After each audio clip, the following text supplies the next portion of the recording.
To the week of heats last weekend, we saw Danielle Hope crowned the nation's new Dorothy in Over the Rainbow. However, during an interview, she revealed she was once so shy she pleaded with teachers to be an usher in the school play rather than appear on stage. But, aged 11, she was forced to perform in a production of Grease and said, "I found it incredibly easy to become another person on stage. All of a sudden, I had found something I could finally do, and that had never happened before." So, when did that moment register with us? When did we realise exactly what we were here to do?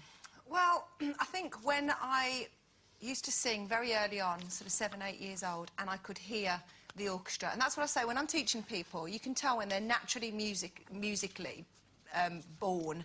When I'm playing the piano, they're singing, and they can hear the orchestra behind them.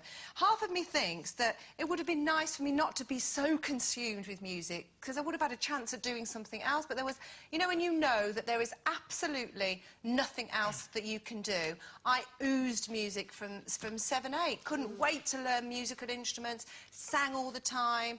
You know, I just think, you know, really. I think probably the first time when I was 8 in primary school, when I played the lead in Jonah and the Whale. Yeah? I knew then. Who were you?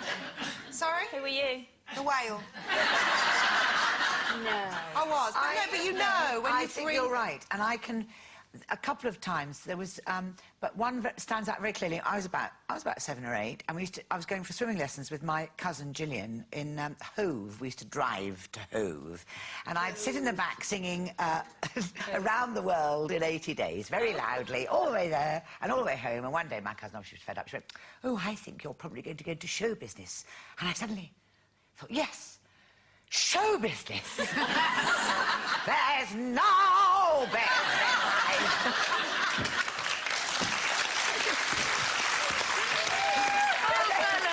But I realised very quickly I probably wasn't going to be a very serious actress, and I got my first laugh when my mum had taught me, "I'm a little teapot, short and stout, here's my handle, here's my handle." And then somebody taught me the other version, which was, "I'm a little teapot, short and stout, here's my handle, here's my..." Oh dear, I'm a sugar basin. And I knew... You'd had your calling. Well, do you know, it's interesting, isn't it? Because I think it's brilliant. I think it's a gift to know what your calling is in life. But surely we're not all just put here to do one thing. I saw a clairvoyant last year, and he said to me, "Your life will pan out in 4 phases, and you're only at the beginning of the 2nd phase." I thought, crikey, I'm knackered.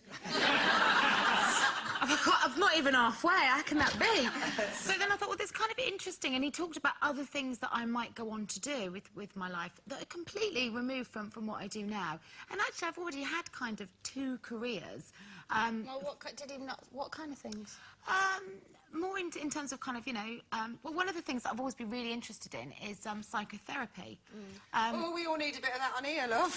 Right. We do it on here, It's really interesting, actually, though, because in order to practice it, you know, you have to preach. You know, in order to preach it, you have to practice it. So you'd have to go into therapy. So there's just, I think that life isn't about just coming here and doing one thing. It's about evolution. Your interests change, your life changes, and maybe we're not here just to do one thing. But well, I agree, because you know, I grew up in a musical family, so it's something I always did since the age of 2. So I never had that moment of, this is what I want to do. As far as music was concerned, it was just something I did. Now, obviously, since then I've done, you know, loads of other things, and I love everything I've done and everything I've tried. But the very first time it hit me, as in that moment of, I really do believe this is what I was born to do, was when I went on tour last year with my sisters. And really? that was, you know, it'd been 25 years since I'd toured with them before. Really cool. And I don't know whether that was because this time round it was my choice to do that, you know, whereas before I'd just grown up with it, it was something I did. But it was I remember that it was a real defining moment, and it was on the first opening night, and at the end I just stood there and thought, this is actually what I think I was born to do, as much as I love doing everything else. And you appreciated it more, probably, as well, yeah, like at this point in your life. But I never thought you know, I'd heard people go, "Oh, I've had that defining moment," and I used to think, "Oh, that's rubbish, you know, it's a bit theatrical." Well, it's a bit tight. Yes, except there's nothing wrong with theatrical. It did actually happen. I would say to Kate that, you know, if you don't... It's all I ever wanted to do after that, and actually, if I hadn't been like that, there could be no options. I couldn't have survived, because every time somebody knocks you back, you have to have this... it's embarrassing to talk about, but you have to have that drive, don't you? Otherwise you give up, you know. Yeah. You have No, to keep on and absolutely, on and on. Linda, and- It's all I ever want. It's still all I ever wanted to do. I still... So you- I wanted to be a vet, though. Did you? Yes. See, I'm me too. I Don't love laugh. animals. No, I met a vet at the weekend. His name was Di. He said it's a good job to have. Did you? Yeah, I did. But I think when You didn't fall for the I'm a vet, did you? Yes, she did. he was Get to bed, she said.